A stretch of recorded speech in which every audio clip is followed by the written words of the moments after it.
যান্ত্ৰিকতা।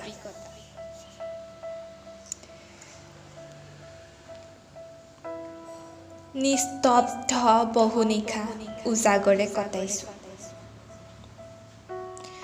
ভাল লগা বহু কথা ব্যাখ্যাও কৰিছোঁ। সপোনৰ আজতীয়া ৰংবোৰো ছটিয়াইছোঁ। তথাপি কিয় সুগন্ধি পখিলাৰ গোন্ধ নাই? কিয় মায়াবী ৰাতিবোৰ অপ্ৰিয়?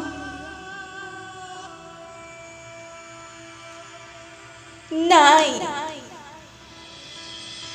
কোনো সুখৰ হাঁহি, নাই কোনো দুখৰ চকুলো। এটা যান্ত্ৰিকতাৰ জীৱন, এটা যান্ত্ৰিকতাৰ